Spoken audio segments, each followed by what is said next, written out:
absolute madness in Madison Square Garden. Game takes on Jalen Brunson. He had 29 points. The Cavs were up 16.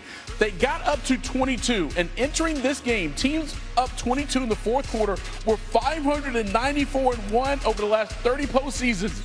But Jalen Brunson was like, yeah, we are down, but we are far from a 12-point game. Less than pulls up for three. Won't he do it? 18-1 run by the Knicks. They are down, just saying. We got a minute to go. They're down 6. Mikal Bridges in the corner for 3. Patrick Ewing's like, can you believe this? Larry Johnson's like, I believe. 50 seconds to go. Landry Shamet for 3. Oh, he got all the rolls to tie the game at 99. What is happening? The Knicks went on a 44-11 run to end the game, to win game 1. I got to give my group credit. They've been resilient all year, and I don't know if I've seen that in a playoff game. I don't know if I've been a part of it. Maybe I have. But to be down 18, 19, 20, whatever we were down, and to find a way to come back and win, I take my hat off to my group. Keep fighting, keep chipping away. You know, we're not going to get it back in one possession. Most importantly, sticking together. You know, no matter how that game finished, habits translate, and so they translate to the next game. So just finishing the game strong. Anyone watched us last year when we was in Boston? I feel everyone counted us out in those first 2, and we did exactly like this. So shout out to our team, the grit we showed, the resilience that we showed, and of course Jalen Brunson was special. Our team showed up defensively in the fourth and overtime, and that's how we're going to leave MSG tonight with a win. Jalen just was a little bit more aggressive, and so, you know, I think we just allowed him to be aggressive, and he made shots, and he continued to make shots. And then, you know, once he got going, then we, OG and the supporting cast made shots as well. It's one game. We could have lost by 40. Still would have been 1-0. So just watch the film. We played, pretty solid for 3 quarters or so. We'll make adjustments and go from there. We lost. We blew it. All right, let's round for game 2. Simple as that. Let's hope for their sake it is that simple. Yep. Because it didn't feel like it could be. Didn't feel like it, though. Because this game was just absolutely bananas, and no shock that MSG would give it to us, right? Over the final 12 minutes and 40 seconds, the Knicks outscored the Cavs by 33 to erase what was, again, a 22-point deficit. Jalen Brunson by himself, Briscoe, made twice as many field goals as the entire Cav team during that span. Hello, now to Stephen A. Smith. I would imagine he's feeling pretty probably, right? Yeah, right. Hi. How are you feeling after watching that Knicks team do what they did, particularly the final minutes of that game? Relieved, Nicole, absolutely relieved. I mean, they looked absolutely awful for more than 3 quarters of the game.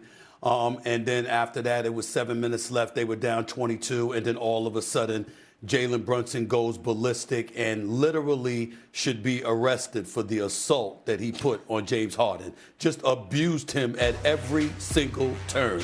Annihilated him, kept going by him, scored like 5 or 6 straight baskets, and then it got to a point where seemingly anybody, whether it was Mikal Bridges, whether it was Brunson, whether it was Landry Shamet, anybody who attempted a shot, it was James Harden in the vicinity. It ain't just Jalen Brunson that should be arrested for assault. It's the rest of the Knicks, because everybody at that point was targeting James Harden because he couldn't stop a cold. It was just that simple. But up before then, up before the 7-minute mark, when they were down by 22, they looked beyond rusty. They looked lethargic, like they had been chilling for the last 9 days, eating pizza and Lord knows what else. They did not look like the New York Knicks had seen win 7 straight playoff games, but thank goodness it didn't last the entire game. That was like 2 different teams. Yeah, right. But look, once you get to the playoffs, we've seen crazy games before, and one loss is just one loss, whether it's by 1 or 30 or this dramatic comeback.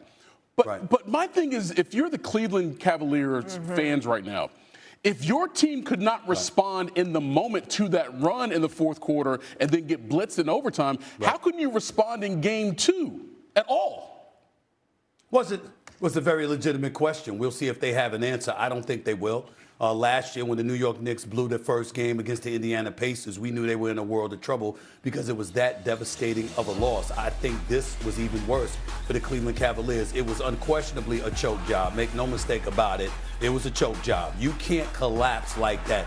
Where was Donovan Mitchell in the last 7 minutes to stop the bleeding? He was nowhere to be found.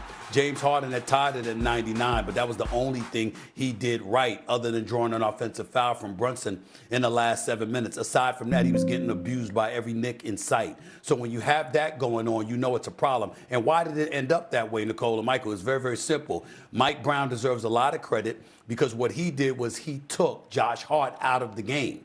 And as a result, by putting Sherman in there with Brunson, what happened is you couldn't hide Donovan Mitchell and James Harden defensively any longer. And that's what happened. You had two guys that looked to stroke it from deep and are fully capable of doing so. So it drew somebody like Harden and Mitchell out, more so Harden than anybody else, which is why he was targeted. So you end up losing a 22-point lead. You end up spending the last 7 minutes of regulation and overtime getting outscored 44-11. That is a demoralizing situation to be in, especially when you came to New York just to get one. And this is the one that you had. In all likelihood, I can't imagine them getting game two. They're going to be in an 0-2 hole, and it's going to be virtually impossible to imagine them doing what they did against Detroit, winning 4 of the last 5 games to win this series and get to the NBA Finals. I'd be shocked if a team this demoralized, clearly and visibly, is going to come back from a defeat of this nature. It's not just a loss. It's how you lose like that. Yeah, they it's had a devastating it. They had it. Yeah, and demoralizing may be an understatement in terms of how this thing played out by the time they got to the end of overtime. Stephen A., appreciate the time, man.